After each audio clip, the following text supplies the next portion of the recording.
Hello, interwebs, and welcome to Close Up. I'm your co-host, Joe. And I'm Ryan. We got another leisure list for you this time. A little bit earlier than we usually do it, but you know what? We watch too many things and can't keep it contained every 3 months. So we figure shorter episodes every 8. Or we're going to try. Let's zoom into our medium shot now and explain the leisure list concept to you for anyone who hasn't heard one of these before. Basically, this is just where Ryan and I talk about all the things we didn't want to make time for full episodes for. Just whatever we are watching or consuming. Because we're both connoisseurs of media and watch a lot. So, could be a little bit of anything and everything in here, so we try to keep it spoiler-free. But who knows, some stuff might slip through. We try our best not to, though. Just a warning. So, let's get into our close-up now and get it started. I have more than you do, so you want to kick it off? Sure. So I started watching this because I needed a new show to watch at the beginning of the year. I felt, I just finished watching like Sons of Anarchy, and there was nothing like new that came out that I really wanted to see. Again, there was like some Marvel shows coming out. I think it was Echo, but I was like, nah, no, I don't want to watch that. So I subscribed to Paramount Plus, and I started watching Yellowstone, and I finished it. It's basically like a gangster genre, but they're cowboys. Mm. And it's a Kevin Costner led show. He's produced it. It's a Tyler Sheridan created show, who was a famous, not famous, but very popular writer in Hollywood. Sort of got his start in Sons of Anarchy, but he's written some amazing stuff like Sicario and Hell or High Water, I believe. And he basically owns Paramount Plus. Like all of his shows and movies basically come out on Paramount Plus now. There's 5 seasons right now. They're working on the 6th. Sadly, Kevin Costner, I believe, quit just because of scheduling conflicts, and he's making his own movies now, or his own Western, which is coming out this summer in 2 parts, which is pretty interesting. So we'll probably talk about that later on this year. But Yellowstone's basically about the Dutton family. They own a portion of land in near the Yellowstone National Park. And when I say a portion of land, I basically mean their own goddamn country. It's insane. How it's like something like over, I want to say like over Dutton Ranch. They never specifically say on the show, but it's something ridiculous. It's like a lot. Yeah, it's like 750,000 acres. It's a ridiculous amount of land. And it's just basically like another drama about people trying to take the land that he owns, that his family bought from generations ago. He's the 7th generation to own this land. When they first got back from like the first exhibition or like Oregon Trail to go towards Yellowstone, when the America was expanding towards the west. But now this is the modern day, and come modern day problems. There's so much land that they have to take care of. They have cattle to feed, and it's but the price for cattle is growing too much. The tax on the land is growing too much, and he made one promise to his father before he died, and that was to not sell it. So that promise to his father is brought a lot of drama with his own children, who some of them want to sell the land, some of them want to keep it for sentimental value. It's just another one of those shows that would tie into Sopranos or Sons of Anarchy. It's like crime show, but it's got its own sense of style. The first episode's like an hour and a half. It's pretty insane. It's like a short movie. There's a lot of different tension between both the Dutton family and the native tribe near the Yellowstone Park. The chief wants to take some of the land back because his, ancestors own that land, and that land was taken away from them. So there's conflict with them. His son Casey, who is the oldest or one of the oldest at the time, son's there was left because he fell in love with a native girl and got her pregnant, and he was kind of sort of ostracized from the family for a little bit. Beth Dutton, the only daughter, she is the snarky financial advisor of the family. She is so quick-witted, it's insane. She insults everybody she meets, all except Rip, who is her lover slash, kind of boyfriend for the first season or a bit, but nothing really official, nothing really tied down. He runs the ranch for John Dutton, with the other ranchers to help take care of the land. And there's all a bunch of other side characters as well. There's Jamie as well, who is the lawyer in the for the family, who is also another son. So it's just a great, another family drama mixed in with crime, but it's a bunch of cowboys. So it's a really fun show.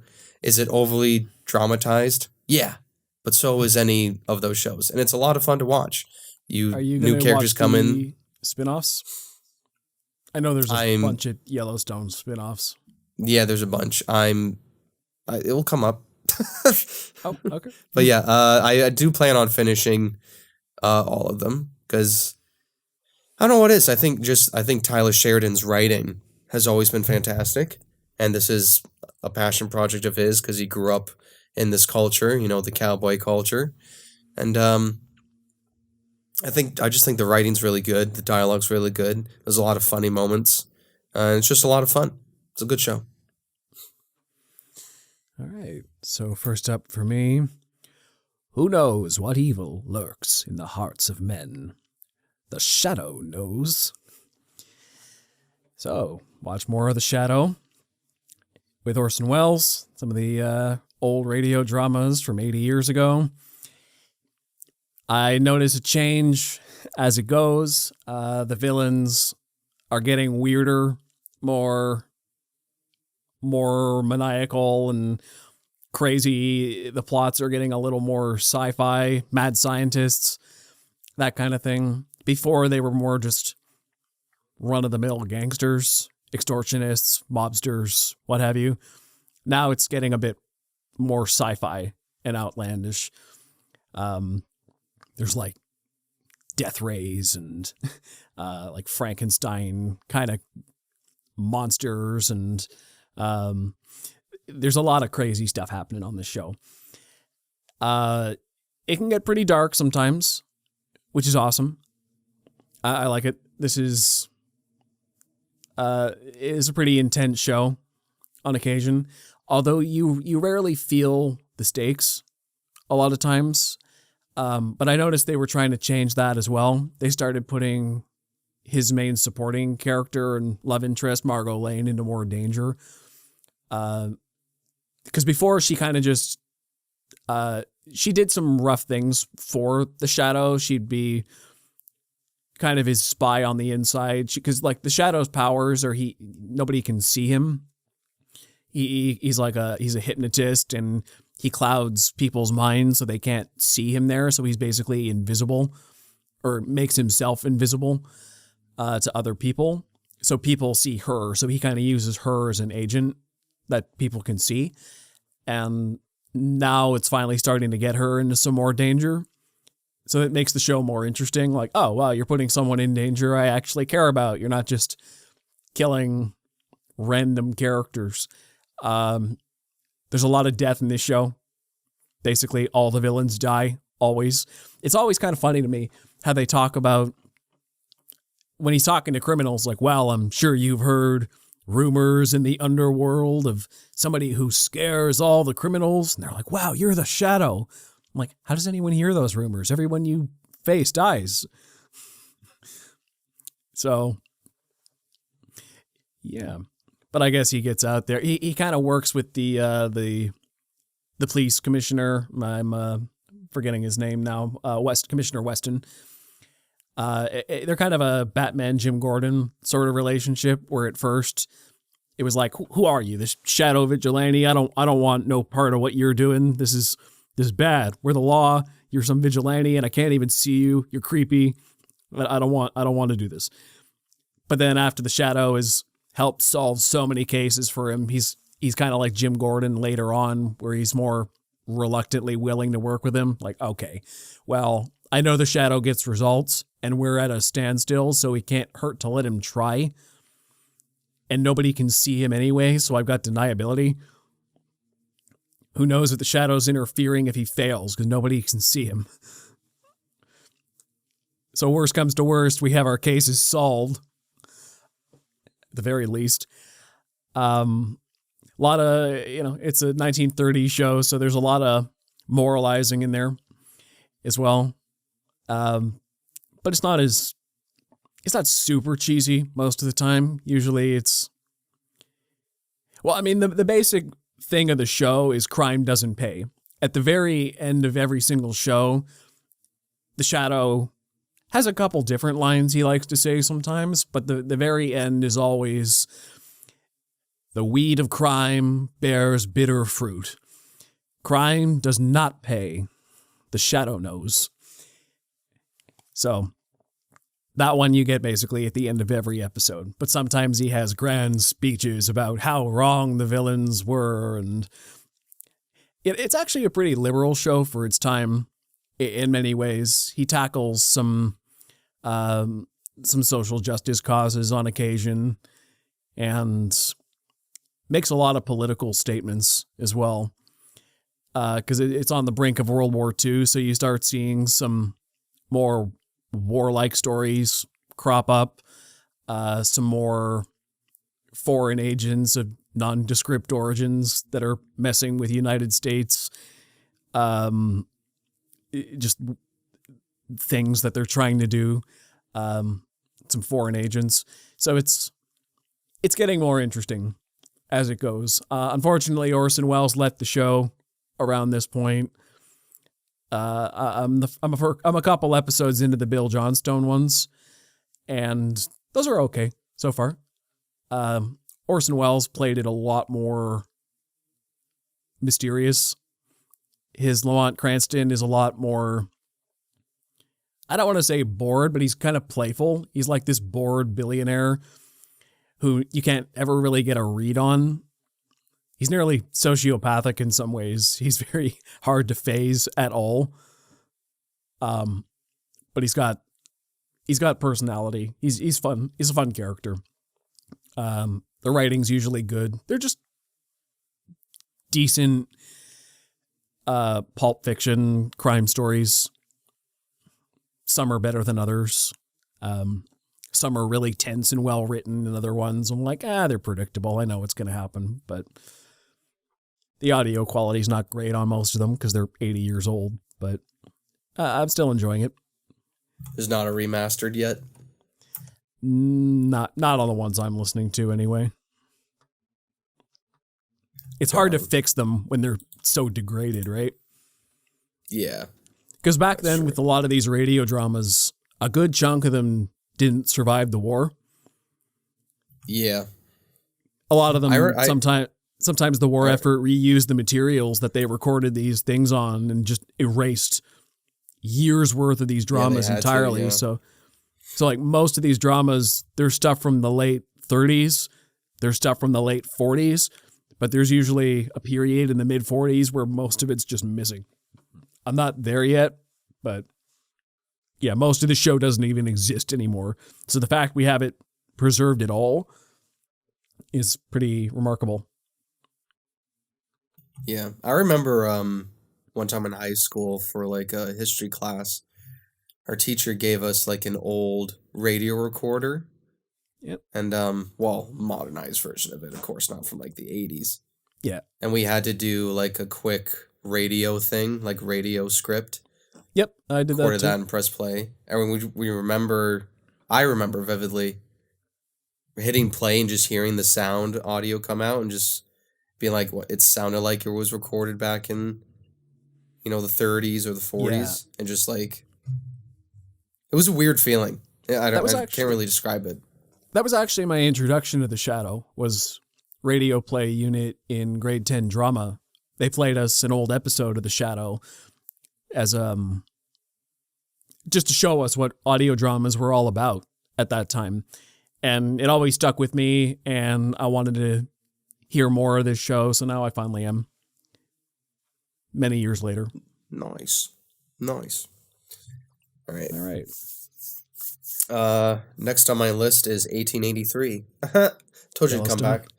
Yeah. It is the precursor to Yellowstone. It's the very beginning of the Dutton saga. It's their journey towards Yellowstone. I haven't finished it. I've been busy with other things on this list. It's pretty good. It's a pretty entertaining show. Some of the actors from the Yellowstone are in this show and vice versa. Not a lot, just like a couple. So what, they play their relatives or what? No, they just play different characters. Oh. Yeah. I thought at first Elsa Dutton played Laramie, but they just look very similar, the two actresses. Yeah. It follows his name's not John. I can't remember. It is another J, which is kind of funny. But it's played by Tim McGraw, who I didn't even recognize at first, which is funny. It's only one season, so it's pretty funny. And his real life wife, Faith Hill, plays Margaret Dutton, his wife in the show, which is pretty cool. And you can tell because they have insane chemistry because they've been married for decades. Sam Elliott's in it. He plays the captain of the Civil War era. This is set after the Civil War, and he is tasked to taking these Europeans from Texas all the way through the Oregon Trail to protect them, and recruits. I didn't even say his fucking name, did I? God damn it, Brian! You're too busy about Margaret. And recruits the Dutton family. James Dutton.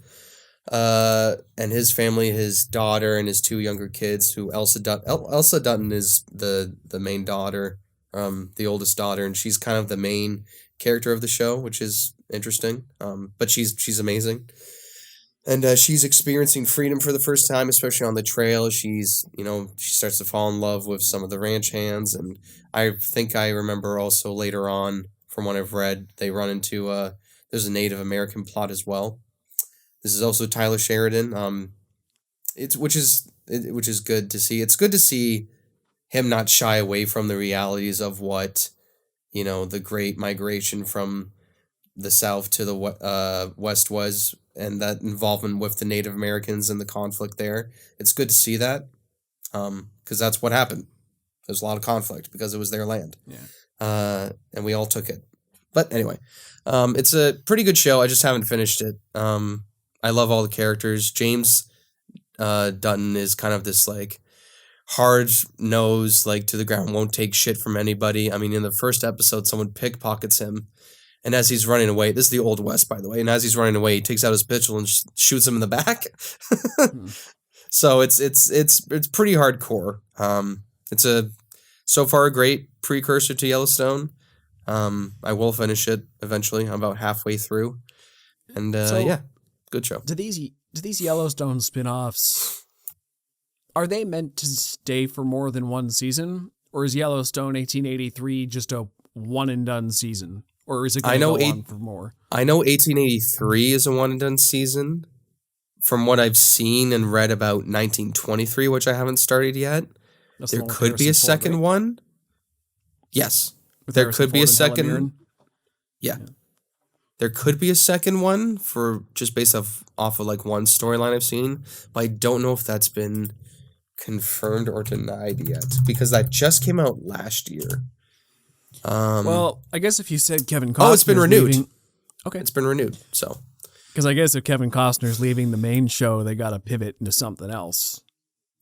Yeah, well, it's after watching Yellowstone all 5 seasons, it's weirdly a good and kind of bad time to just hand the show off to the other side characters because they've Mm-hmm. grown up so much in terms of just their characters as well. Yeah. But it does suck that he's leaving, kind of through a pretty big plot. Because like season 5 was supposed to be like a halfer. There's supposed to be a 5A and a 5B. But then the strike happened or something happened. I don't even know. Oh no, just contract shit happened with Costner. So yeah, it's pretty interesting. That's too bad. So I went through a bunch of movies in the last couple months because I was just looking through my Netflix list and was like, why is half my list leaving soon? Damn it. So I had to watch quite a few. And the first one I watched was Gran Torino because I'd never seen that one. Clint Eastwood is incredible in it. It's, you know what it's about at all?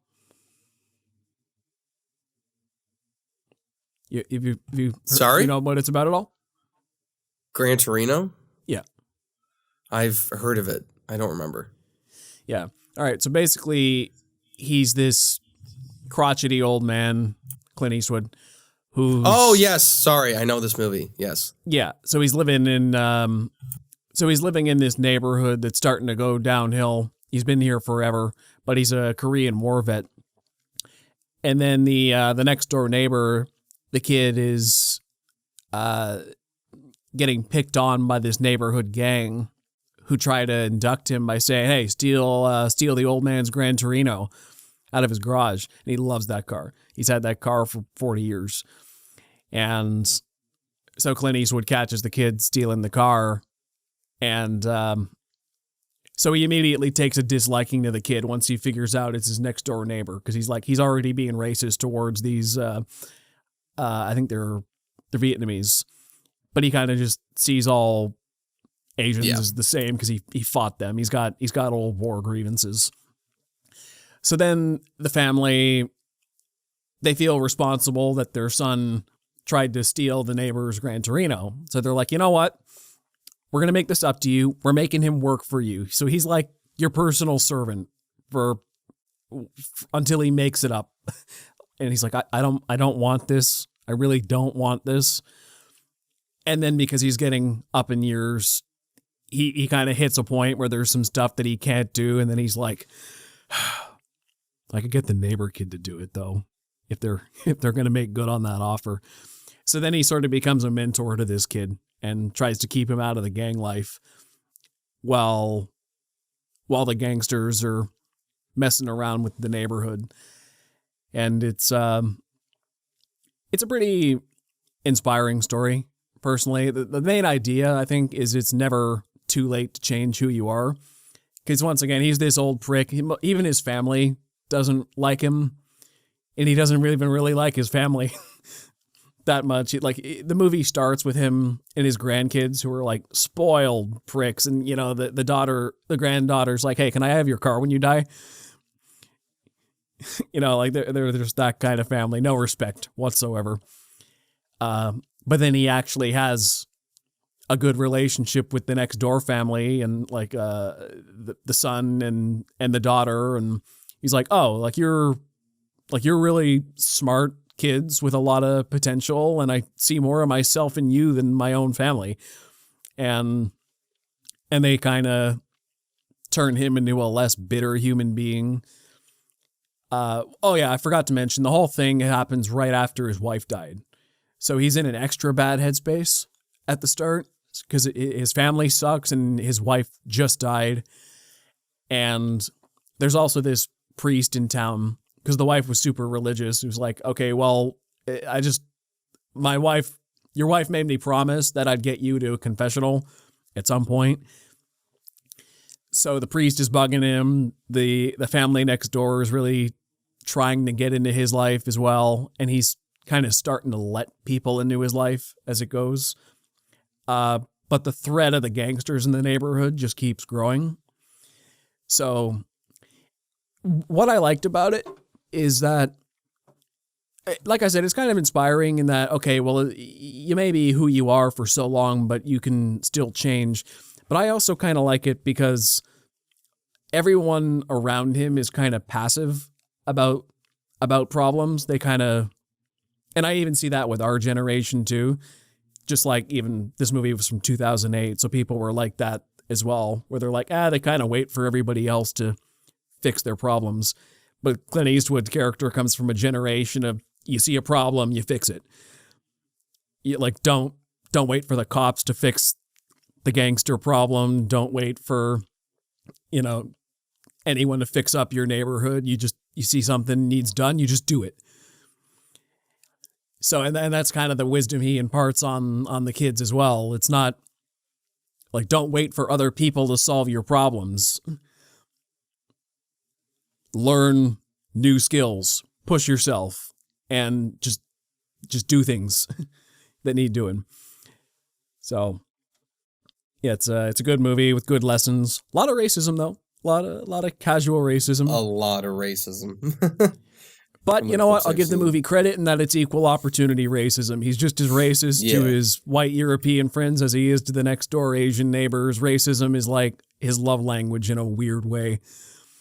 It's can't condone it, but it's also, the movie's not apologetic about who this guy is. He's a very flawed protagonist who, this movie would not be made today the same way, because they'd either make him a weak old man who everyone tramples over, or they'd make him into the straight up antagonist of the movie.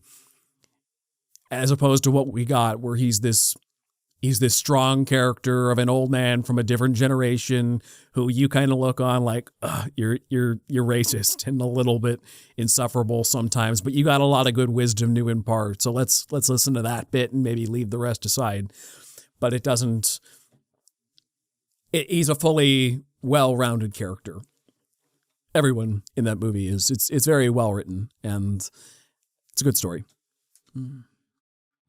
Yeah, I heard good things, and I kind of you know those videos that was like, this is movie recap, and they do the whole movie. Yeah, I've seen one on that movie, so I was like, I've seen this movie, but I really haven't. I don't know. So Some of those videos are kind of fun to do. Yeah. All right, next on my list, I don't want to talk about it, but as a fan of the Halo universe, I bit the bullet and tried to watch the Halo show. All right. I did that, started in January, so it's March now. I've only been able to get through 2 episodes. It is so bad. It's so okay, bad. I want it's not to even hear this perspective. No, hold on. It's not even bad because it just doesn't do Halo justice. It's just a bad show. It's so basic. There's nothing good about it. Even the marketing is terrible. The marketing for season 2, which is supposed to be the fall of Reach, which is a precursor to Master Chief's era, but okay, Master Chief's in the show during Reach, okay, makes sense. Whatever. And we have something they don't. Heroes. Motherfucker, Reach falls. Reach dies. The whole planet is destroyed. There's no heroes. We lose. Your marketing is wrong. And that's just another basic line. It's like someone created like a sci-fi show. Just a basic script, but it wasn't good enough to be made into a television show. Okay. And then whoever at Paramount or the showrunner bought, I think it's not Showtime, it's something, but they bought the rights for the Halo TV show, and they're like, oh, we're too lazy we already have this script, so let's just merge the two together. It does not work. It's so bad. It's garbage. The dialogue is terrible. The shots and action are okay. They're not like excellent. The sound design isn't even right from the video games either. The way Master Chief carries himself is just basic. It's not even the correct characterization of Master Chief. The showrunner himself admitted that he never played the games and never cared about the games. So why is he the showrunner? It's so bad. I can't finish it. I can't continue. It's not good. What were you going to say? I was going to say the only thing, I was just having a conversation about this show with my boss the other day, because he binged through the first 2 seasons in the last couple weeks, because he really enjoys this show, actually. He is an Xbox guy, but he never played Halo. He never he just never interested in him whatsoever. But he is quite enjoying this show from the sounds of things. The only thing he really had a criticism about was the start of season 2, where he said there was a giant time skip that they didn't really explain at all. But as somebody, so you're somebody who does care about Halo, I know that. But from the perspective of somebody who doesn't care about Halo, it seems okay from what I've heard. Just as the counterpoint.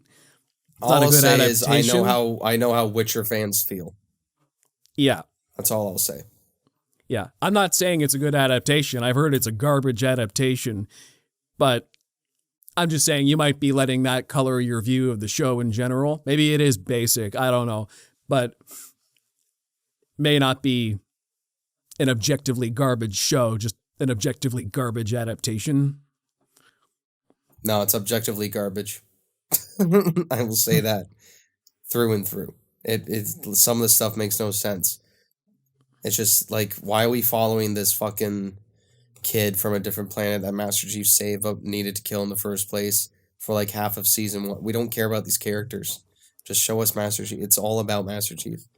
Like, no one cares. I know it's a show, you need to expand storylines, but like, fuck's sakes, nobody cares. Yeah.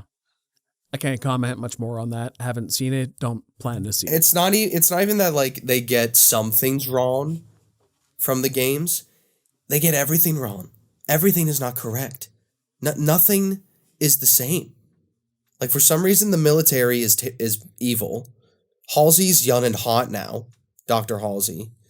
The captain, like, who is supposed to be, like, that leads you to a Halo ring, does not get to lead you to a Halo ring yet, because we're not at a Halo ring yet. The whole show is about Halo rings, or the whole games are about Halo rings. We don't fucking see a Halo ring. What is going on? It's literally what it is. They bought the rights for the Halo show and threw it onto a script that someone wrote in 2012. That's exactly how it feels. All right. So, my next up was another Netflix movie I was going out of my way to get, and that was Straight Outta Compton. Nice. Story about Straight Outta Compton. I never looked at the rating of it when it first came out. So my brother and I went down to the theater to watch this movie at the time, and then we got turned away because we weren't 18 and had nobody over 18 who wanted to watch it with us. So I never got to see Straight Outta Compton. I did go to the theater when it first came out, was turned away, and I'm only getting to it now. Don't remember when it came out. You do the math on that, but 2015. Yeah. It was a good movie. It's really about freedom of expression and censorship. They're just trying to get the real message of what it's like to live on the streets of LA in a raw emotion, through artistry and music, and the government is trying to censor them. There's scenes where the police are waiting in the wings of their concerts for them to say anything controversial, because they're scared it might incite. Yeah, well, that was the one in particular. They're scared it might insult riots. They're like, "Don't play that song. Don't play that song, or else." And they're like, "Why are you threatening us? This is wrong." The government is sending them letters saying stop. Their explicit lyrics were a big problem too for record stores, because they're like, how do we market this?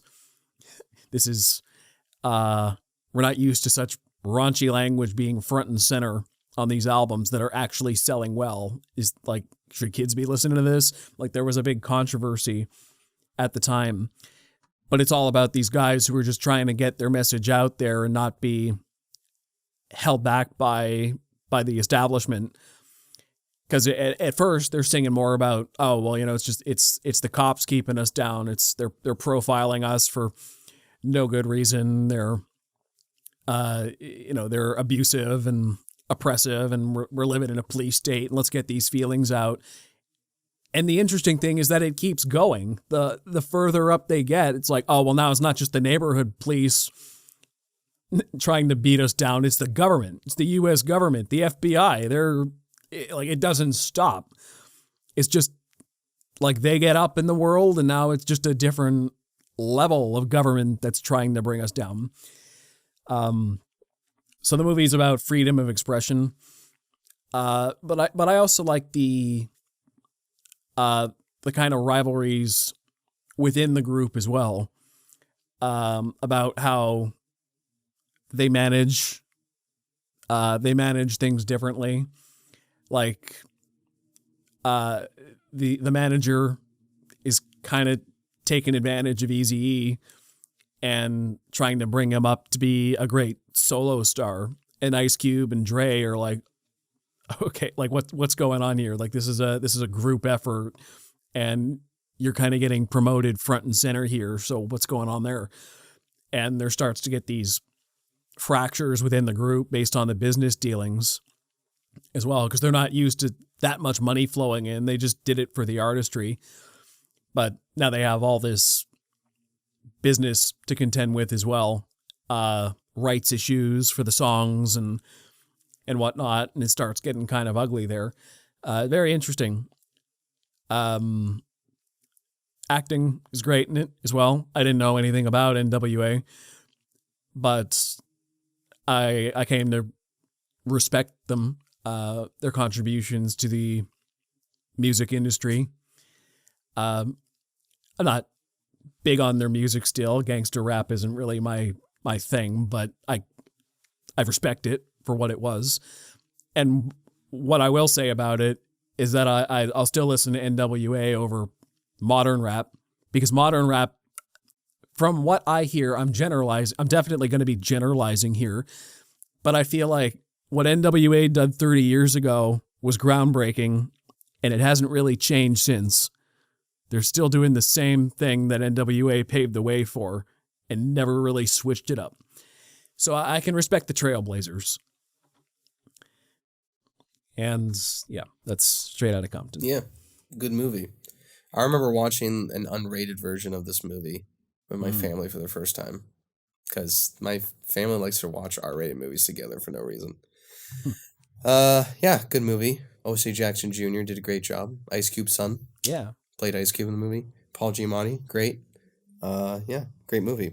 I remember at the time there was the award ceremony controversy where it didn't get nominated for as many Oscars as it should have. Oh, yeah? Yeah. Like, I think it only got nominated for screenplay, but it should have got nominated for more. Or maybe that's, I don't know. Yeah, it was a great movie. All right. Next on my list, Philadelphia from 1983. All right. Tom Hanks, Denzel Washington. This one's kind of random. Legal drama about Tom Hanks being fired from his firm. They tell him it's because he lost a case file that could have jeopardized the entire branch of the firm, but actually he got fired. He believes he got fired because his partners found out that he is gay, that he is a homosexual, and this is set around during the AIDS crisis.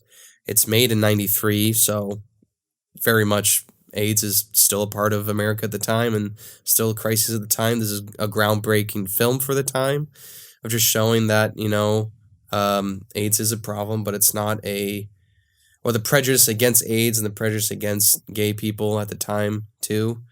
And it was very interesting to watch, just like through the lens of the 90s, and just it's sort of a time capsule of a movie, just to see the prejudice of what it is and how far we've come since then. Still, I guess, how far we need to go. Still not fully there in terms of acceptance. But yeah, it's great. Tom Hanks does a brilliant performance. His chemistry with Denzel Washington is phenomenal as well. He hires Denzel Washington to defend him in court, to get a rightful what do you call it? Severance? Yeah, because they don't really pay him a good enough severance. So to get a rightful severance and to get a wrongful termination clause in the court, and Denzel is homophobic. He admits it throughout the whole movie. But he puts his prejudices aside to defend his friend because he truly sees what Tom Hanks' partners did was ultimately wrong. Just based off their own like weird fears and homophobia.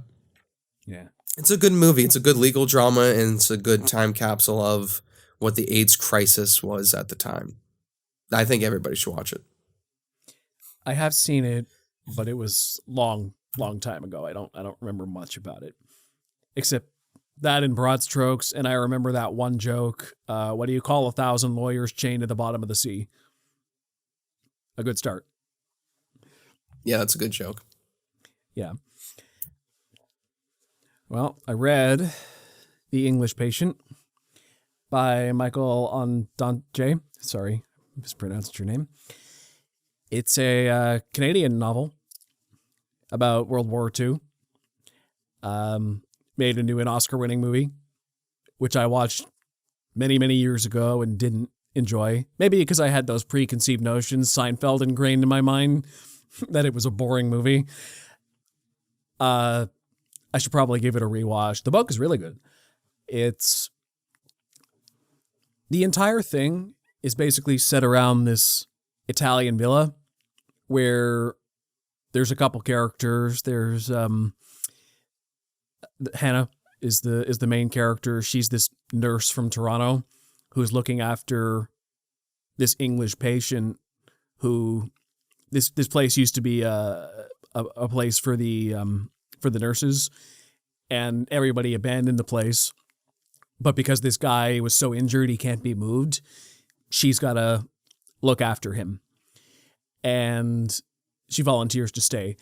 And then a friend of hers from Toronto, who is, well, actually was a friend of her dad's, comes looking for her. He's a spy in Allied intelligence. So she finds them there, and he starts suspecting this English patient guy is a German spy who he's been after for most of the war. And he's like, yeah, your story is a little sketchy, actually. And then there's Kip, who is this guy from Allied. He's this Indian from Allied bomb disposal who comes to the villa to disarm all the bombs the Italians left behind. And there's a lot. So basically the whole book is just these four people hanging around the villa, having conversations, talking about their relationships in the war and what they're doing there, and just sort of, it's kind of funny how the war is over, but they're all kind of finding peace in this villa that's booby trapped to the nines.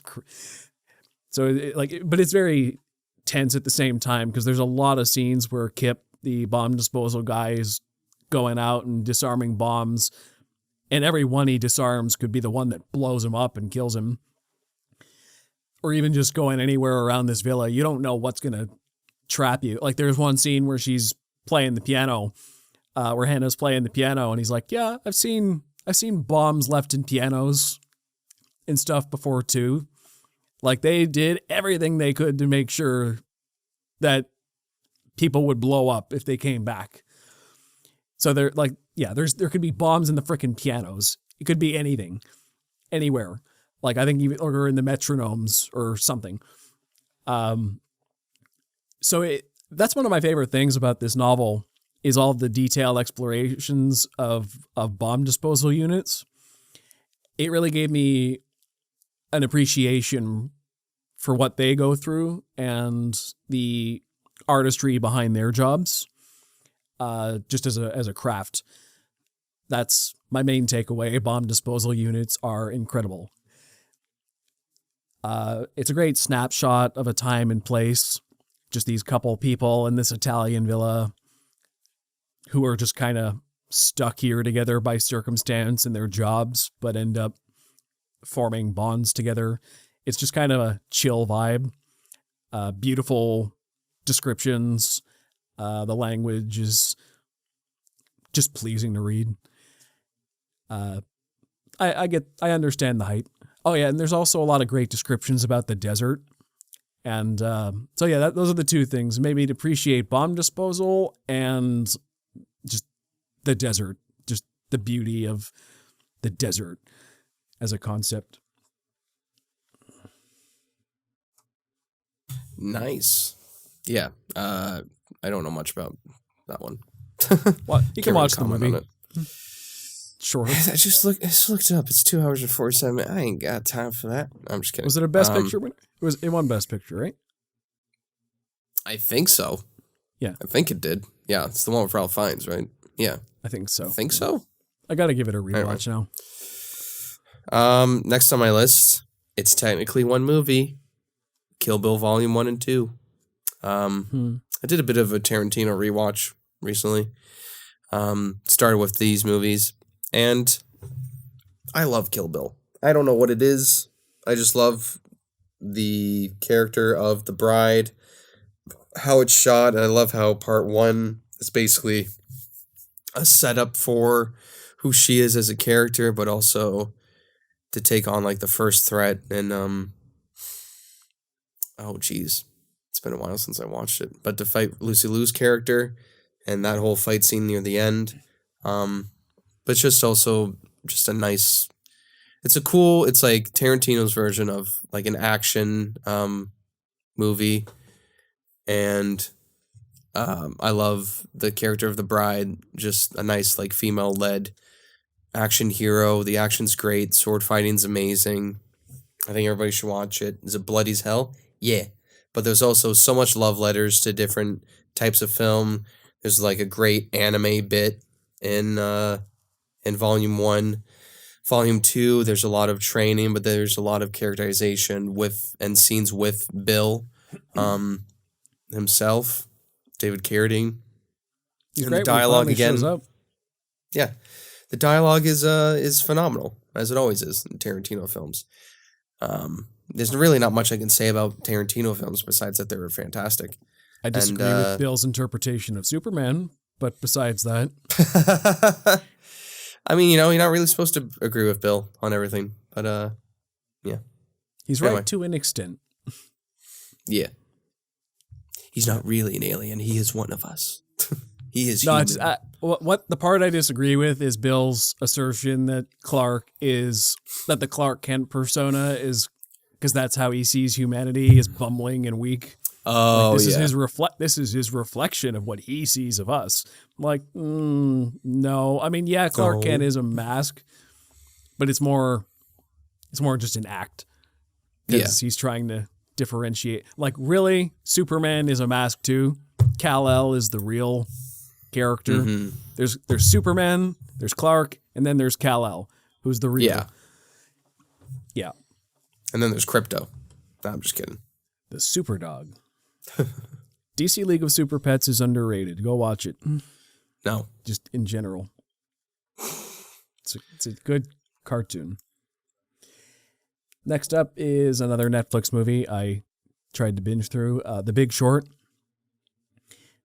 I didn't really know what to expect from this, other than it was an Oscar nominee at the time, and it got some hype. It's really good. It's a super fast-paced movie. The editing is like slow down, editors. Okay, you're so... All right, I need a sec to breathe and take this in. It's a crazy story, though. It's one of those ones where, wow, how did this actually happen?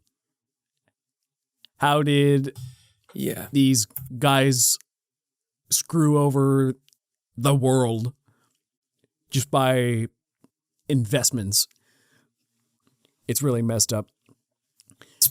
It's pretty nuts. I think I had to watch this movie twice to fully understand it, because it's one of those movies that just throw a bunch of like numbers, and it doesn't dumb it down it tries to, actually. Now that I say. Here's Margot Robbie in a bubble bath explaining. Here's Margot Robbie.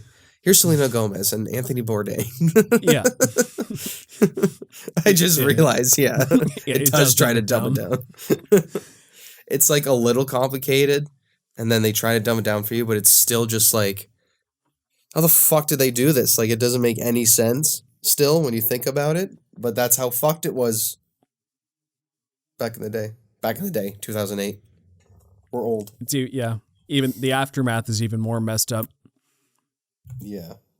It's pretty crazy. It's a gut punch of an ending, and just a thrilling story all the way through. If you want to know why our world economy sucks now, watch this movie. It explains the gist of how it all went wrong. Can't wait till The Big Short 2 comes out after another housing crisis. Yeah. Because, like, think about who's buying houses now. Nobody our age. Like, our age people in, like, 30 are supposed to be buying houses because that's traditionally what it is. But nobody is. It's all, like, foreign investors and foreign realtors or, like, just people who are majorly rich and leasing them out or putting them for Airbnb. Who's buying these houses? We can't afford them. So what's going to happen? I think that's more of a Canadian problem. I think the American real estate market crashed so hard that it did stabilize eventually, but we just never stopped growing. Like a starter home's $1 million now. Yeah. It's just going to be a Canadian collapse. Oh, no. Probably. Well, maybe. If people would just slow down. I think the big impending sign of doom is when people stop buying, but people keep buying, even if it is foreign investors. They're still getting bought immediately. You see a for sale sign, it's gone within the week or two. Yeah, it's nuts. So I think my parents bought their house like for just under $250,000 back in like 2000 or like 99. And they could easily sell it now for like $1 million, which is insane because nothing's grown. It's still the same house. There's been no like major renovation besides some flooring, but it's insane. Yeah. All right, what's next? Next on the Tarantino watch party, it was The Hateful Eight. Some call this one of Tarantino's weakers.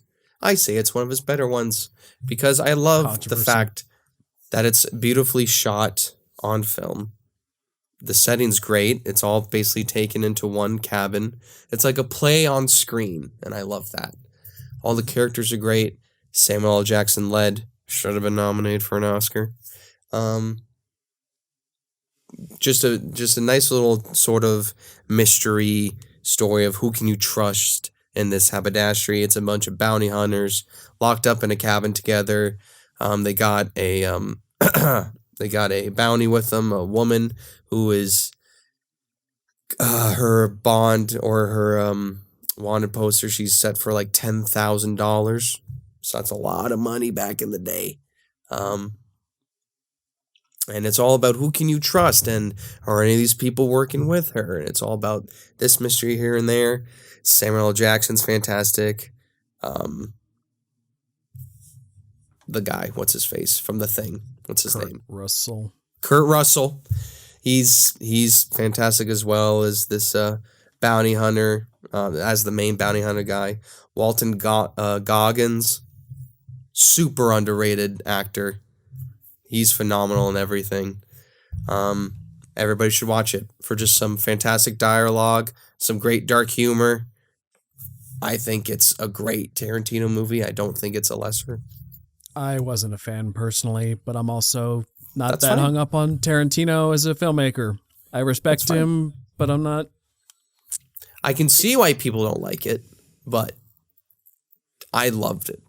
I thought it's one of those situations where I'll argue it's a well-made film, but I didn't especially enjoy it. So there you go. Yeah.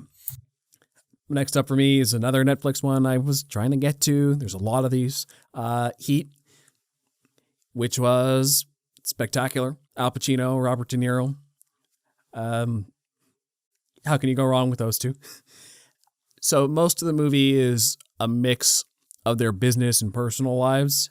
Al Pacino is this cop who's trying to take down Robert De Niro, who's he's just this big time thief.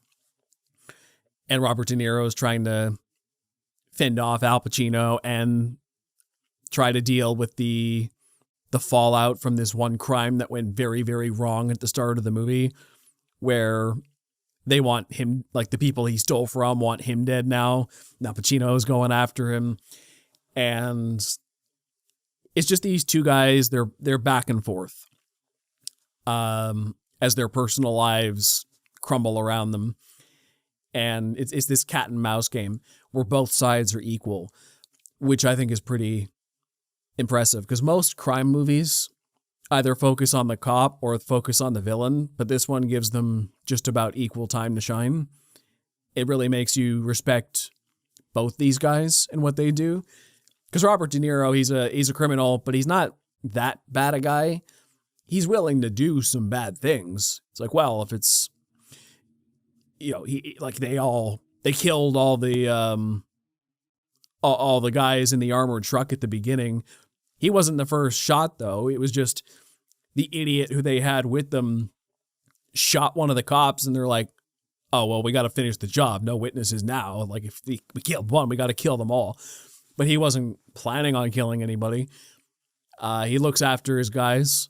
He wants to make sure everybody gets out safely.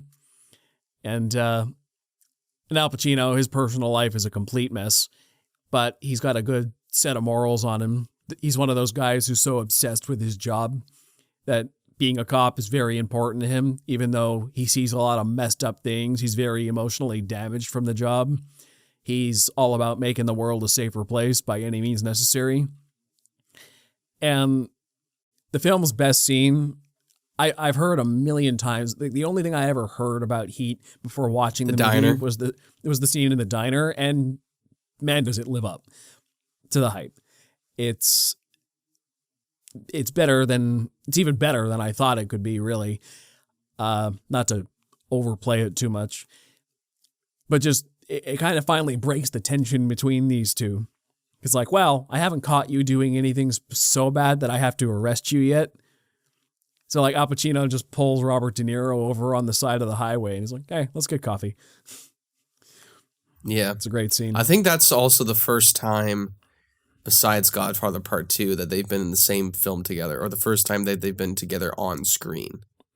Yeah, even in Godfather 2, De Niro was in the flashbacks. Different timelines, Yeah, same movie, not together though. Yeah, they're incredible. So that's why with it was each other. A big deal. Yeah, their chemistry's great. The dialogue's great. The filmmaking and action are awesome too. Like I didn't expect it to be quite as many action scenes as there were in it too. It's pretty spectacular for that stuff. It's an entertaining all around movie. What do you want? You got legends performing great dialogue. You got great action. The film looks great. It's just really good. Yeah, I remember watching this, I think, a year ago, and I was like talking to my buddies. I was like, I don't get the hype, like I don't get too much hype. Like I think it's good, and then I thought about it more. I was like, no, it's good. I get like the diner scene's excellent, and I didn't realize, because it's not stated in the movie, that Al Pacino's character is supposed to be addicted to cocaine. Because I thought sometimes he was just like a little bit too over the top, but apparently he's like just abusing cocaine. Like that's supposed to be that's a character choice. I don't remember that hint towards that, but not all the random screams of like, give me all you got. You don't remember that?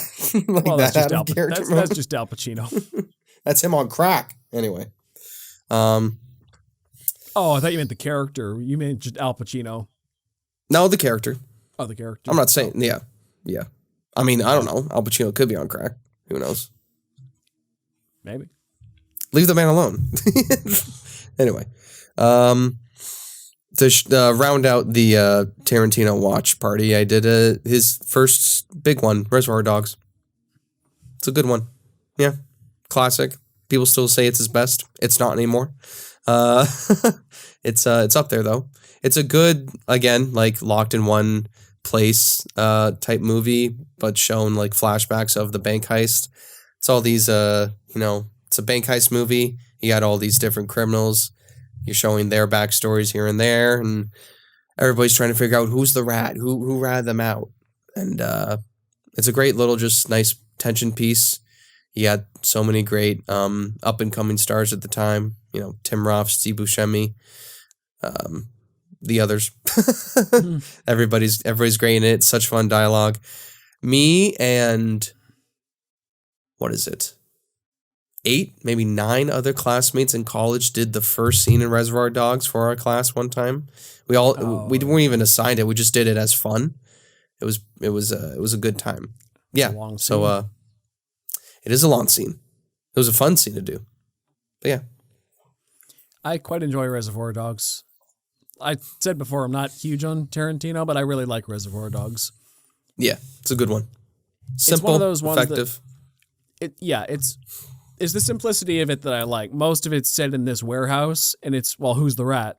It's this tension that permeates it the entire movie because you don't know for most of it. And you're like, okay, what's actually going on here? Who do I trust?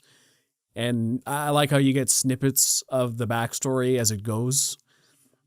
It fills in the pieces to get you to present. It was a great debut.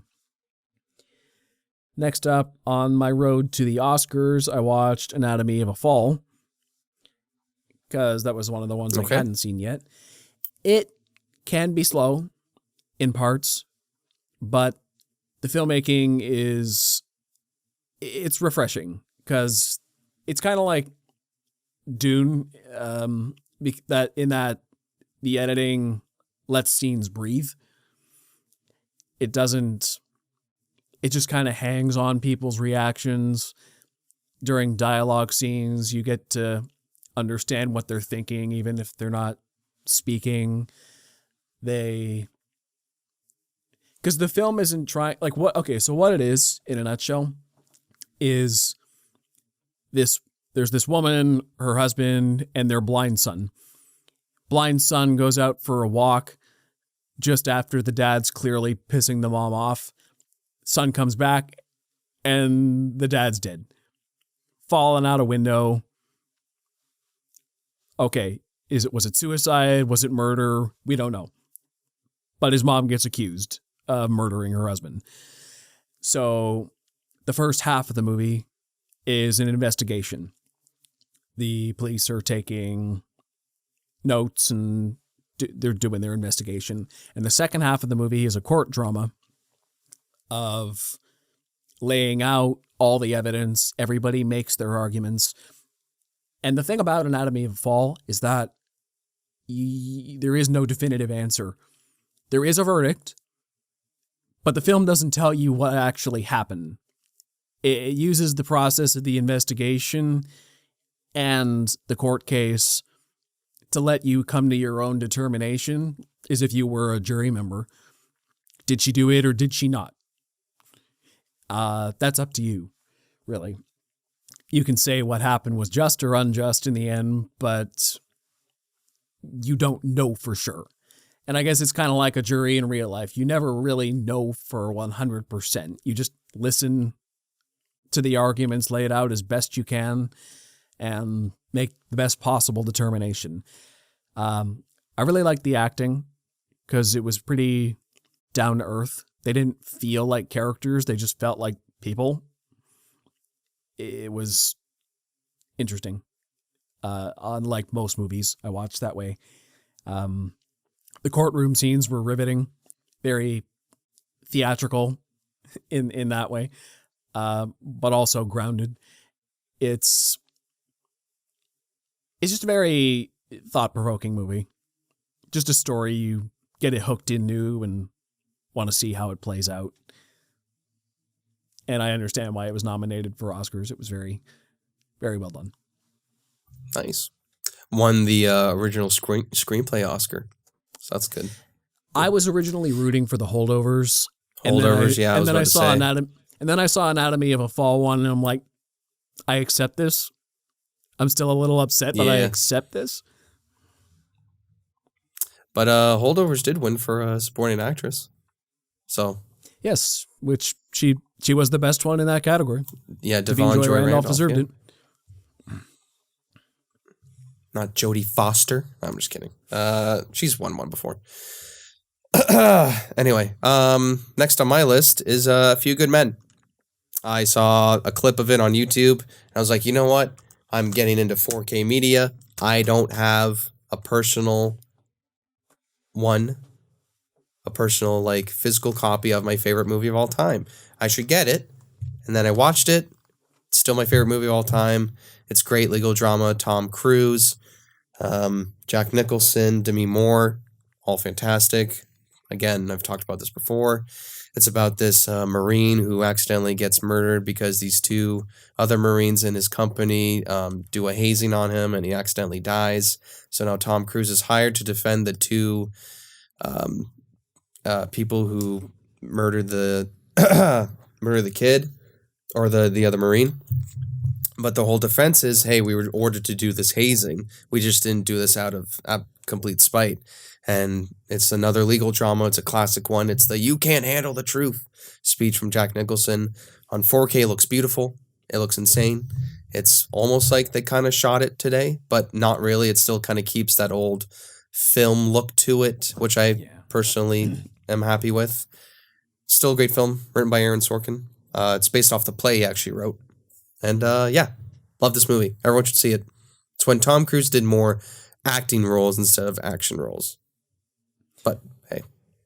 Yeah, that's why some people say, I've heard some people say Tom Cruise isn't a good actor. And I'm like, well. Have you seen A Few Good Men? Have you seen his old stuff? Like, I'll grant you he's only done action movies in the last 20 years, but he used to show his chops more. There was a reason he made it big. I still haven't seen A Few Good Men, but I will get around to it one day. It's a great movie. Next up for me is I've finally finished The Gilded Age Season 2. This is it's from the creators of Downton Abbey. If you haven't seen The Gilded Age yet, but you like Downton Abbey, Gilded Age is a great spiritual successor to that. It's set in New York in the late 1800s, and it's about basically the battle between new money and old money. It's the people who have had titles and come from old lineages, and they're very well established in New York, versus people who basically just succeeded at the American dream, who are really wealthy out of nowhere because of business. And now it's the societal clash because old money doesn't want to let the new money into their spots. But season 2 is when the new money fights back, because Mrs. Russell is the wife of the this guy who owns a lot of railways, right? And she wanted to get into the old opera house, but they wouldn't let her. So she's like, fine, screw you. I'm building my own opera house. So now the opera house is just about to open. Funny. Yeah. So season 2 is basically all about everyone trying to recruit the upper class of New York onto their sides because the opera houses are opening on the same night. And it's about, okay, who can we get? The old money's like, well, of course, we're the established house. This is the place everyone's gone to forever. And the new people have something to prove. Can they get enough of the old people onto their side for that, for a good debut? Well, who knows?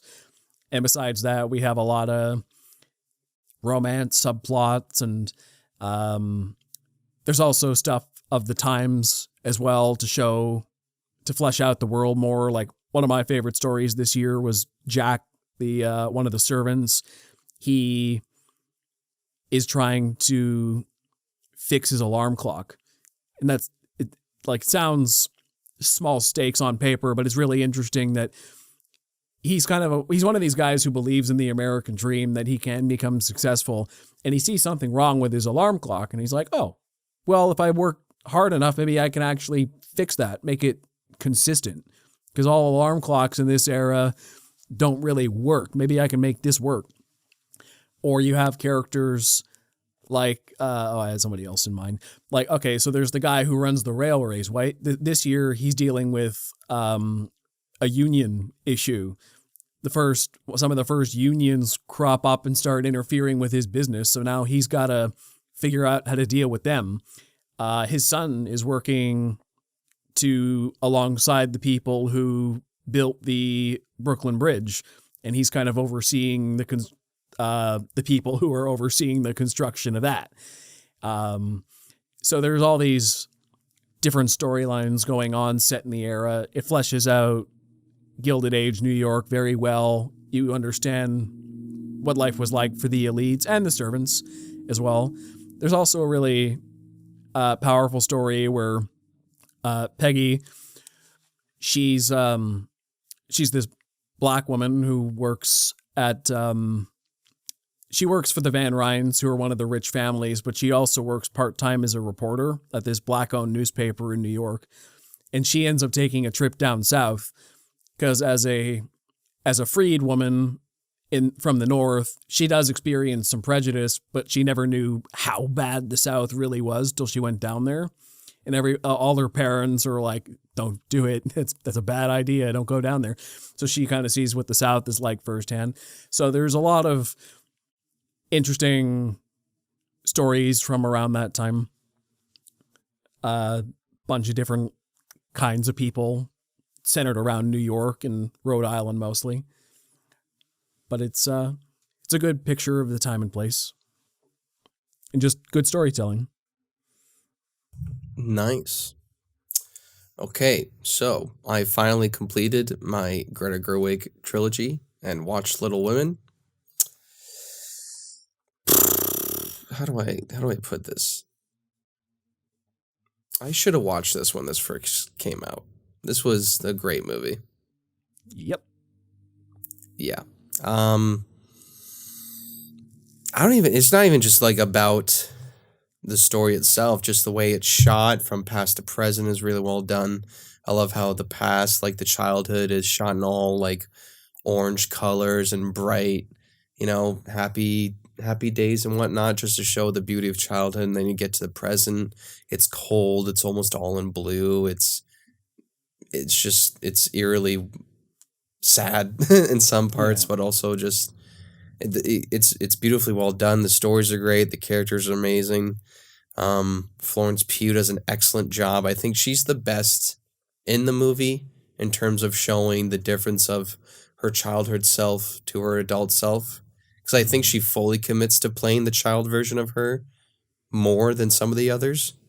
Maybe that's because she's the youngest in the family, I believe, or second youngest. Yeah, it's a really well acted movie, fantastically directed. Should have watched it when it came out. Loved each of the actresses. If I was Joe and someone burned my book, I would have murdered that person. Like back in the 1800s is where this is set, or late 1800s. Yeah, that's insane. That's crazy. I would have murdered her. I would have let her drown in the river. Oh, that's a little too dark.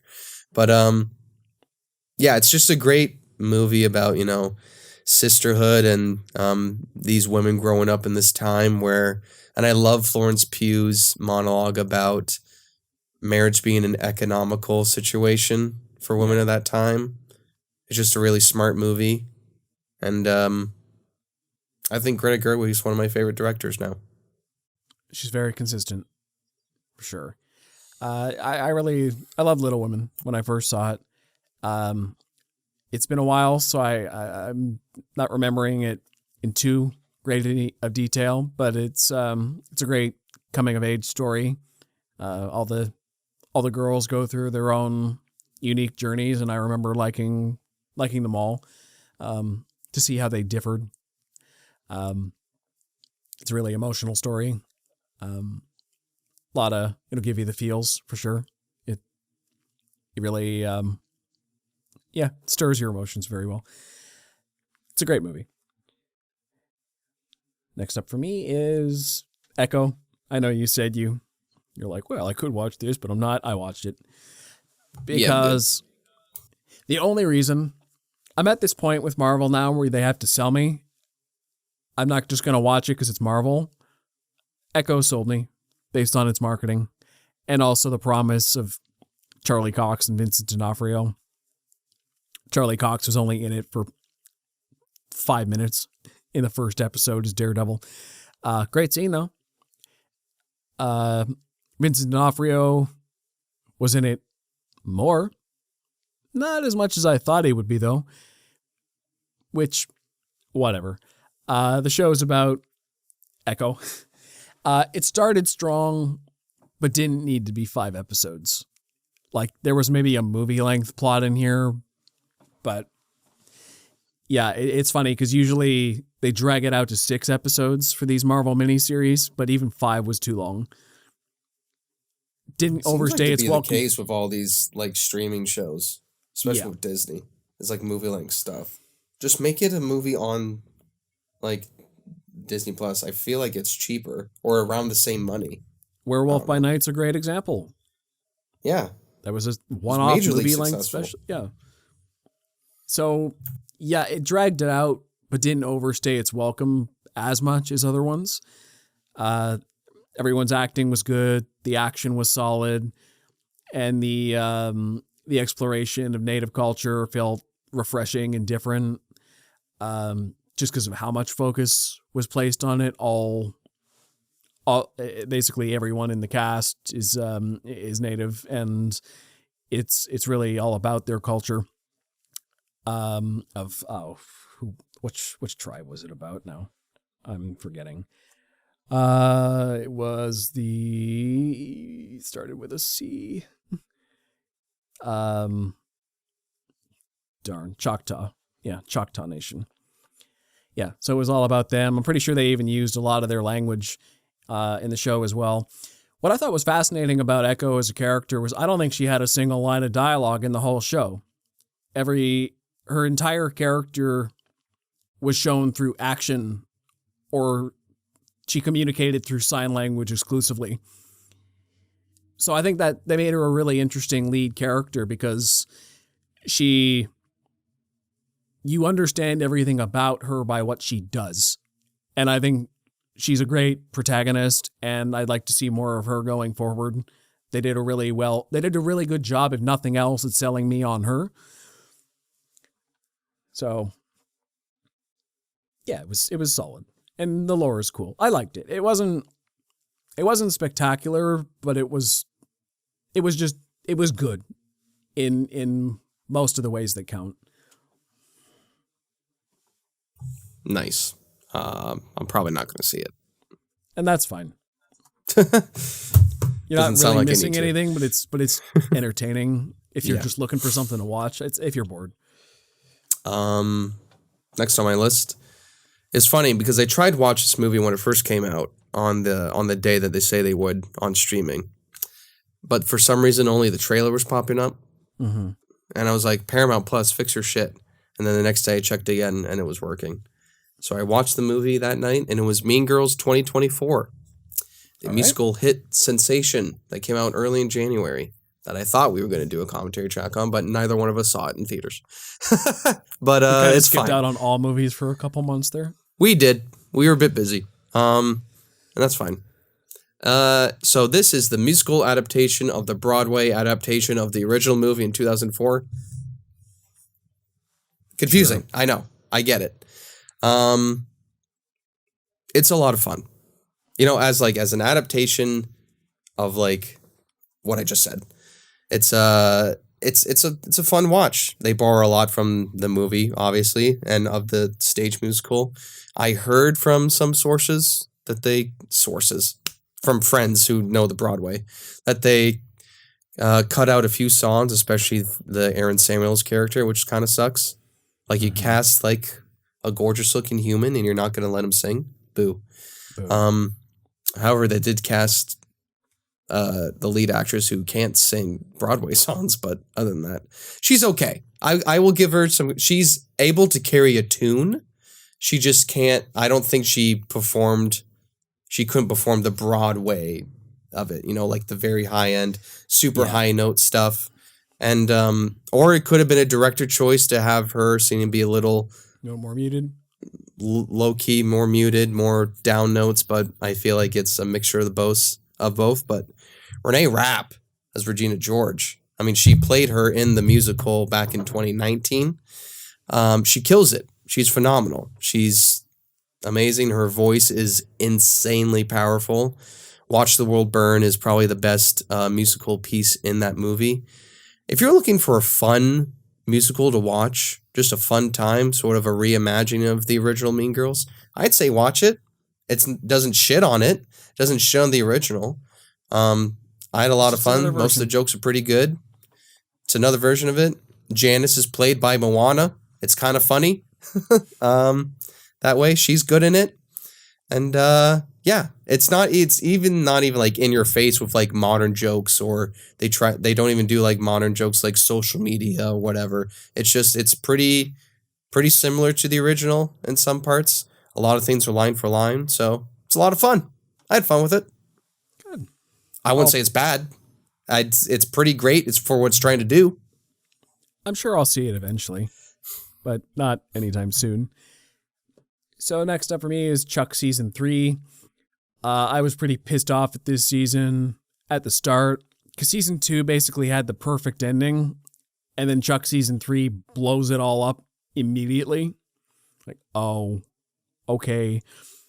So then they basically revert back to the same status quo as in Season 2, and they keep it there for basically the first half of Season 3, and I'm like, Lord, there's no forward momentum on this show at all. Like, don't get me wrong, standalone episodes were still good.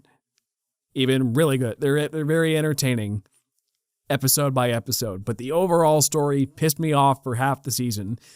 And then halfway through Season 3, they basically caught up to where the season should have started, and then it got interesting. The back half of Season 3 is great. Big status quo shifts. Great new premise. I love what they did with Chuck as a character. Chuck, Sarah, Casey, Morgan, Devin, Ellie, all of them. They're all really well handled this season. More in the back half once things actually get moving. But yeah, rocky start. Really solid all the way through though. Still continuing to be generally enjoyable spy adventure. That's good. Just spy adventure of the week with decent budgets and concepts. Nice. It's got a good sense of humor, decent choreographed action. It's decent special all effects. Right. It's good. Cool. Second to last one, just because of Oscar buzz and all that Oscar race, I watched The Zone of Interest. Recently just won the Oscar for international film and sound, which is what I was hoping for. This movie is the perfect depiction of what a sound design is. It's basically this family who is the patriarch of the family is the commandant of Auschwitz. So the head commander oversees the camp. And you never see what goes on in Auschwitz, but you hear it. And some of the things you hear are pretty tragic. You hear the train constantly coming in and out. You hear faint gunshots, faint screaming. It's basically the depiction of horror without actually showing it, like what happened, just mass genocide. And there's even some few like dialogue scenes. There's meetings with other Nazis with the commandant and how they're like, oh, we got this new shipment of Hungarians coming in, 700,000. And it's just the way they're casually describing people like they're cattle is just, it's so disgusting, but it's shot beautifully. The whole film is basically in this one house, like locked camera. The camera doesn't really move at all on a swivel. I hear a lot of the times the director would just place the camera like at a wide angle, hit record, and then just walk away from set and just let the actors act. It's kind of like a play. Yeah, it's a good movie, but it's just full of just dread, and the sound design is incredible for just a completely different reason of just understanding the pain and the genocide that happened during the Holocaust, and it's absolutely insane. It's a good movie. It's short. It's only an hour 40. There's a great moment at the end where they sort of do a jump cut to modern day, but it's kind of in it's an interesting watch. It's shot beautifully. The color correction's pretty decent. Actually, the color correction's great because it looks like the costume design look like if you actually jumped back to World War II era, like 1940s, because most of the time when I see people do like 1940s stuff, they like brighten the color correction or, try to make it look old and beautiful and nostalgic. But here it just looks like you were living in that time. And yeah, Sort of a hard film to watch, but I would say necessary. Yeah. I didn't really know anything about it until you told me. So, yeah, I'll be sure to watch that one. Past Oscar season, though, so I don't know. I've seen a lot of Oscar movies lately. I'm less inclined, and it sounds depressing, but I will get to it. I finally finished The Bad Batch Season 2. Took me a year. But I gotta get to the lead up for Season 3, right? Stunning animation by Lucasfilm here. It's photorealistic CGI, personally, for the most part, except for the characters themselves. Like, if you're just looking at the background, it nearly looks better than most live action movies I watch. It's stunning technology that they and animation that they do there. Bad Batch is one of those ones I never felt excited to watch. Every time I'm like, yeah, I guess I can watch a Bad Batch, and every single time I'm like, well, that was good. That was good. Why am I never excited to watch this show? That was good. And then a few days go by. I don't know if I want to watch the Bad Batch. It's weird that way, but it's always good. Like and that's why I think it's not as talked about as the Clone Wars or Rebels, which were a lot more hit or miss, personally. Like, the Clone Wars or Rebels could either be great or awful, but the Bad Batch is just always good. It's rarely ever great, and it's rarely ever bad. It's just always good, and I think it gets lost in the shuffle because of that. It's got some really deep themes about abandonment of veterans. That's basically what it's about. The clones are getting phased out. They're leaving the Clone Wars veterans high and dry as the Empire switches over to a new batch of soldiers for a new era. And it's all about the clones contending with their own obsolescence and figuring out what's next. Some of us are going to stay loyal to the Empire. Others are going to fight the Empire. Others of us are just going to do nothing.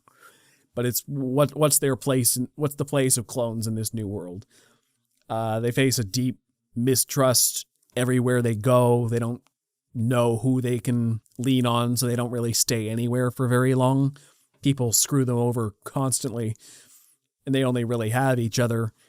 So it's a good family tale about this group who has each other's backs for anything. And after the season 1 finale, they have no home to go back to, even if they wanted. So they really have no choice but to wander. There's really nowhere good to settle down, though, like I said, because everyone sucks right now, and everyone in the galaxy is super suspicious. Because with the Empire cracking down, nowhere's safe. So it's just kind of, what are we really doing here? Are we going to settle down eventually? Are we going to keep just doing these mercenary jobs? Season 2 is all about them trying to figure out what they actually want. And they start to come to a determination by the end. So, solid season. Look forward to season 3. Nice. My last one. Well, technically, I watched the Oscar ceremony, but that's whatever. Everything went well. Just Ken should have won. Just saying. It's fine. I'm over it. I'm not. But I will say that's probably the best live song performance at the Oscars I've seen in a long time. Yep. Great. I think that's the best in terms of production and everything. Anyway, but I watched right after. Because of her win, was Poor Things. I was I was hoping for Lily all award season long, and but I heard Poor Things is a good, not runner up, but a good competition for that. And after watching Poor Things, I would have probably given it to Emma as well. Lily was important. Lily was a great important part of Killers of the Flower Moon. Great representation of the Osage people and their horrors and what they went through at the time. She does a perfect amount of subtlety and pain and anguish throughout that movie. But Emma Stone is the movie, is Poor Things. The way she's able to to act as a toddler in an adult body and slowly see the transition of her gaining more intelligence throughout the movie and her gaining more freedom of herself and her sexuality was brilliant, and it is a phenomenal performance. I think it's better than her performance in La La Land, if I dare say so. There's more going on. But the movie as a whole, what's that? There's more going on with her.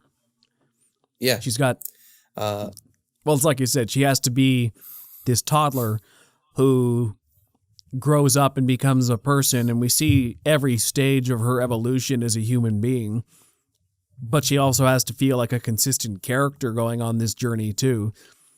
So there's like a core of Bella Baxter we see as a child, which carries through. Like, she doesn't even walk quite right for most of the movie. Like, there's certain elements that she keeps consistent, and some she phases out of, some she phases into, but it always feels like a consistent character. With a character who goes through so much growth, I don't know how she pulled it off so seamlessly. Yeah. The movie as a whole, I loved it. I loved how weird it was. I had no idea what it was about, besides she's pretending to be a toddler. So I had no idea it was like this sexual freedom type journey for this woman. But I loved it. I loved how weird it was. I loved the production design. I loved the makeup. I loved the crazy dance scenes. I loved Emma Stone. Mark Ruffalo was fantastic. I think it's his best performance as well. Willem Dafoe is always great. Such a weird movie. The ending's fantastic. Kind of comes out of nowhere. I thought the third act was a little long, but a little long. Yeah, I didn't need. Yeah, without spoiling. One of my favorite movies that come out last year. So much so that I had to change my top 10 list. Ooh. I booted out Guardians and I put Poor Things at number 4, just below Last of Us and Oppenheimer and Spider-Verse. Poor Things, I think I said was my second favorite movie last year, if I recall from the list. Yeah. I've already talked about it on that list. You know I love it. It's exceptionally well made. I remember I watched it with Justin not knowing what to expect, and we probably spent as long as the movie ran talking about the movie and having new things to say for the entirety of that conversation. There's a lot packed into the filmmaking on this one to analyze. It's a love it or hate it movie kind of, though. It's not for everyone. If you can get past the first 5 minutes without shutting it off and just let yourself go with it, you might still hate it. My brother did. He loathes it. But you might come out loving it as well. I really don't think there's an in-between on this movie. It's either something you gel with or you will slog through it. Yeah. Yeah, I loved it. Yeah. Well, not my last, but my last in detail, I should say, will be The Flash Season 9. Finally finished The Flash. It took me 10 years.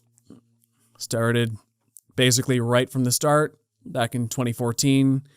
Not with the pilot.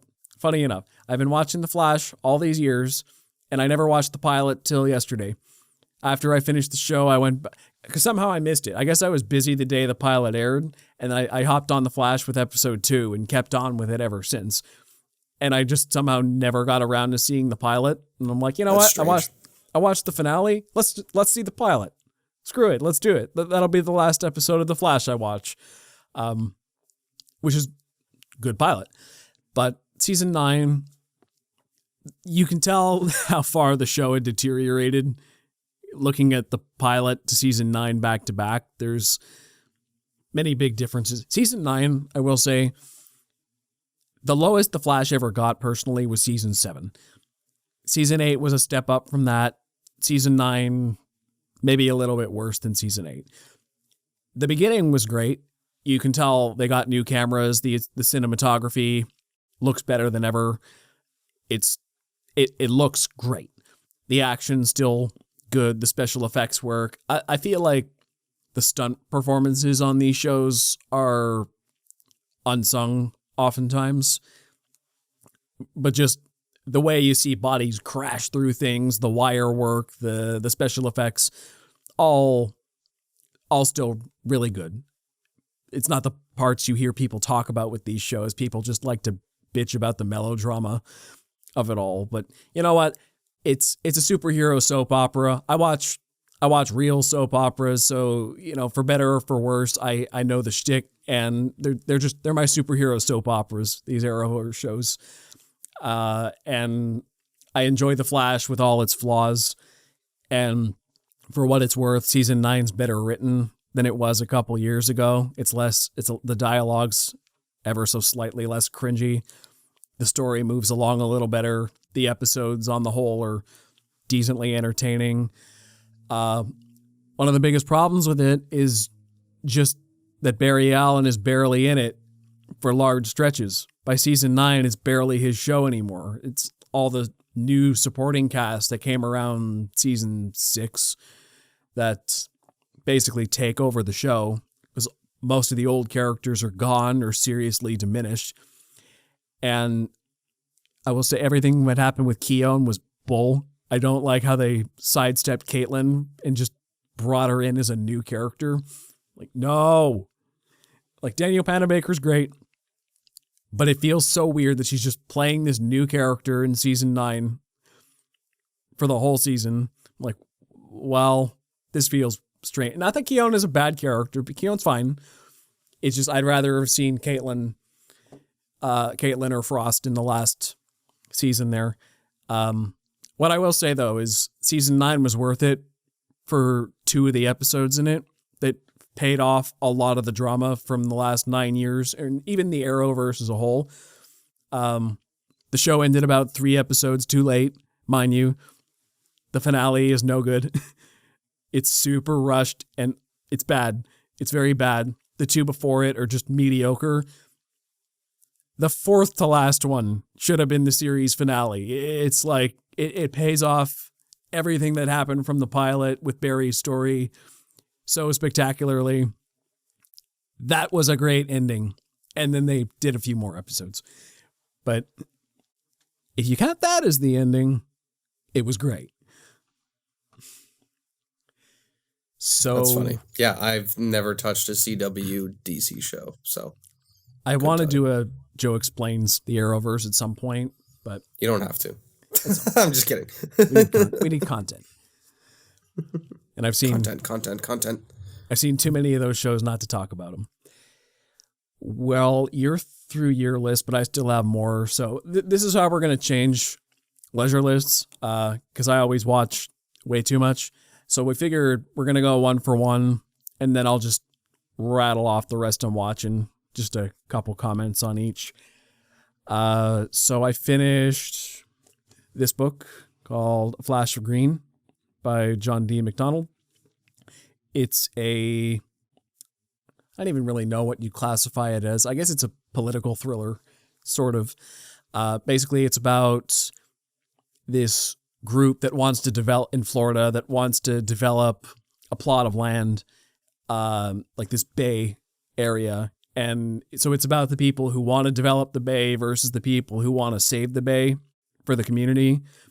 And it's basically a community civil war.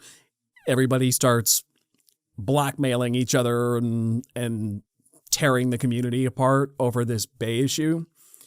And the main character is this reporter who's kind of playing both sides. And he's kind of a prick, kind of irredeemable by the end, but just everybody gets mud thrown on them. And it's very morally ambiguous for the 60s. I'm like, like in a book from 1962 or 3, I'm like, there's gay characters, interracial marriages, like some really messed up stuff happens. I'm like, was this allowed in the early 60s? This might have been controversial for the time. So that's A Flash of Green. I finished Marvelous Mrs. Maisel season 2. Rachel Brosnahan is excellent. I am looking very much forward to seeing her as Lois Lane in James Gunn's Superman movie. It's going to be good. It's a really funny show, really fun show, great performances all around. Love the era that it's set in. It's just, it's a feel-good show. Like the vibe, like the actors. Not as good as season 1, I think. A little less tight, but still a good story. I watched Uncut Gems. Adam Sandler, I don't think I've ever seen one of his dramas. Seen this one before now, but he was fantastic in Uncut Gems. I'm a little more mixed on the movie. It's one of those ones where I appreciate it for what it was, but I didn't enjoy watching it because it's so scummy and It's jarring. Just this unrelenting portrait of gambling addiction is just a lot to take in, and I don't like feeling too uneasy during movies like that. Like it did exactly what it was trying to do, but it made me, but it was great. What If season 2, I thought was an improvement over the first one, over the first season, because they got to explore some weirder concepts this time. They didn't take the most basic approach. Season 1, the problem was that they could do literally anything, and they still only did the most mundane stories. Like, they had a continuity they could break.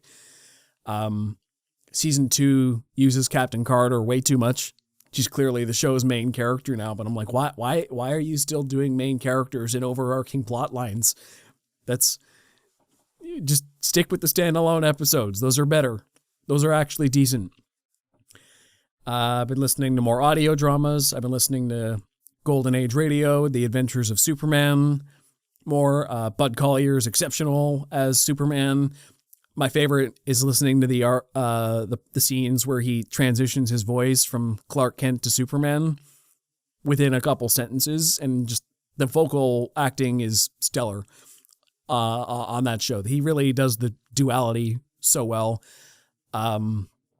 Lois Lane, Jimmy Olsen, Perry White, they're all really good too. It's a light show. Sometimes the serialization gets dragged out a bit much, but it's good, light entertainment, good Superman action in audio form. I enjoy it.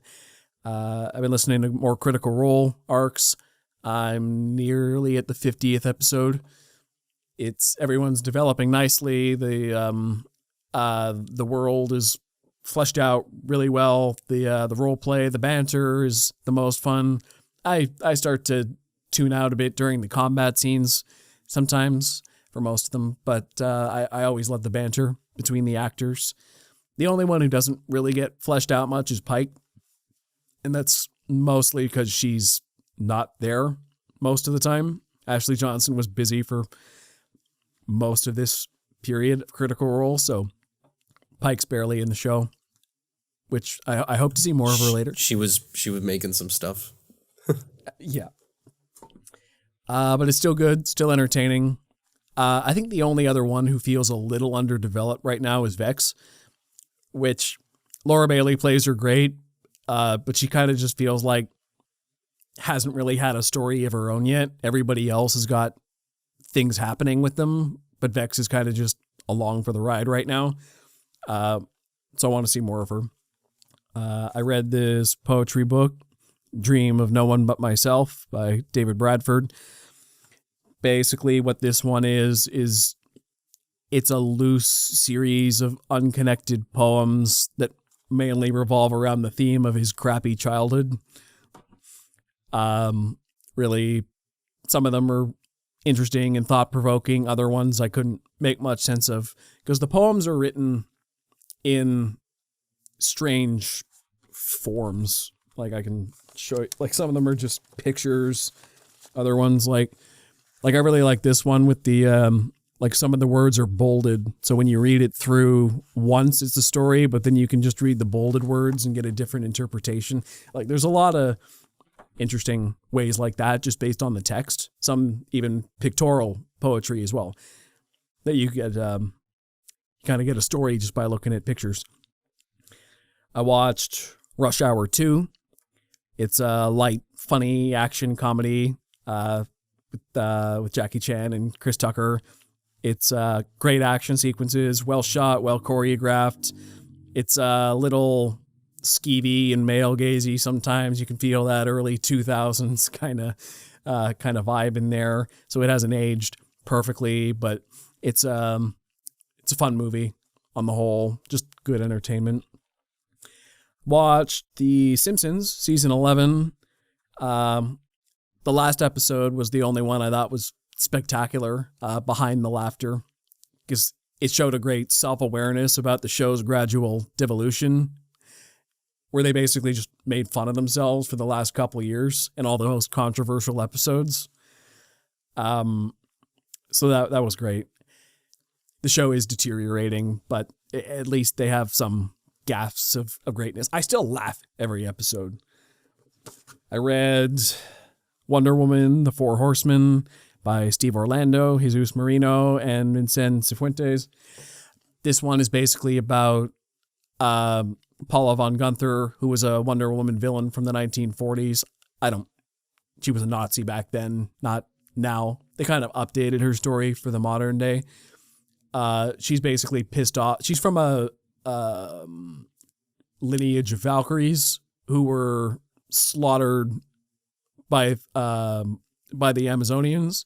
So she finds out that Wonder Woman knew who she was her whole life and lied to her because they worked together at Argus. And so she takes up the mantle of her Valkyrie ancestors and tries to start a war with the Amazonians and Wonder Woman by bringing together some of her worst enemies, who end up being the Four Horsewomen. It's a good story about Wonder Woman exploring. I mean, she has the lasso of truth, and she's kind of a character known about truth, but she got caught in a lie here and has to deal with the ramifications of that and kind of feeling guilty about, okay, but did I really do the right thing here in lying to you? On my Oscar run, I watched Maestro, and it was just okay. The acting, the filmmaking were great. Carey Mulligan, Bradley Cooper, they were great. Carey Mulligan, especially. The makeup work was exceptional. I didn't even know it was Bradley Cooper I knew it was Bradley Cooper, but he's unrecognizable under that makeup. So that's very well done. I enjoyed it, but the story was thin for most of the middle. The beginning and the end are really good, though. For the Oscar run, I also watched Past Lives. It's intellectually interesting. It's a story about diaspora and coming from another culture and ingraining she grew up in Korea, emigrated to Canada when she was a kid, and then moved to New York as an adult. So she's kind of, and then like her childhood sweetheart from Korea shows up and starts kind of making her get nostalgic for childhood. And she's kind of like got a crisis of conscience. She's like, am I Korean, Canadian, American? I don't really know what I am anymore. So she's kind of exploring that about herself, while giving her old friend some tours around New York. It's complex, well acted, lots of cool shots. I watched The Bear season 1. Super stressful. The first episode, I was just like, I need a break. And it didn't really let up from there. I mean, it wasn't all as stressful as the first episode, but it was still just white knuckle the whole time, I felt. Who knew how you could get so much drama out of a restaurant show? It's very, very impressive, very well acted, very tightly written. It's hilarious too. The dialogue is gold on that show.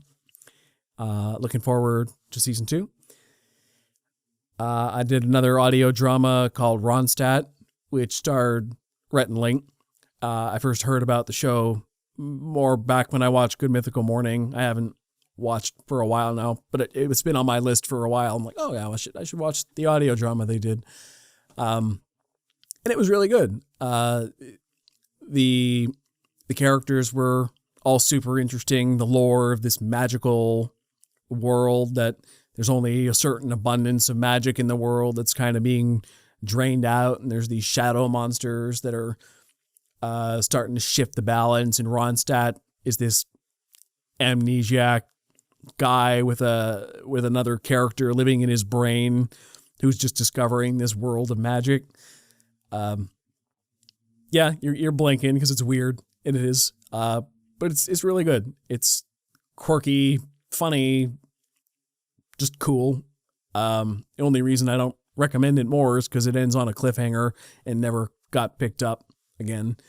But it still does resolve well enough that you could just listen to it, but it's not super satisfying because it doesn't end. And then the other day I watched Bob Marley, One Love. And yeah, that one is, it gave me more of an appreciation for Bob Marley and his music. I kind of casually listened to Bob Marley. I didn't realize how political most of his songs were, because I guess I didn't listen that closely. But it gave me an appreciation for his work, what he's all about, his values, his ideals. So I guess as a biopic, it accomplishes that. It subverts a lot of cliches about biopics, where every character seems to just be self-destructive and push everyone away and be a total prick. And he's just this nice guy. His family and friends mostly like him. He gets along with his band pretty well. But he's scared to go back home and face the political violence that they tried to assassinate him because he was a voice preaching for peace and unity. And he doesn't really want to go back there for most of the movie. So the middle was kind of thin, but it was decent. I enjoyed it. That's one of those ones where as a critic, I'm like, it's meh, but I as a viewer enjoyed it. See, there's variations on things. Some things I'm like, oh yeah, critically good, didn't like it. This one, critically meh, but I enjoyed. And that's all I've got this time. We did it. Yeah. Clocked in under 2 hours for one. That's a record. Let's go. Okay. Nice. So let's wrap her up. Alrighty. Well, you can find me at Ryan Walker Official on YouTube, TikTok, and on Instagram. And you can find me on Instagram, TikTok, and Facebook at ThoughtPlane Media. Also, check out the Close Up with Ryan and Joe Facebook page for latest updates on the show. If you listen to us on audio, check out our YouTube channel. And if you're on YouTube, find us anywhere you get your favorite podcasts. We hope to see you on the next Close Up with Ryan and Joe. Till next time. Take care.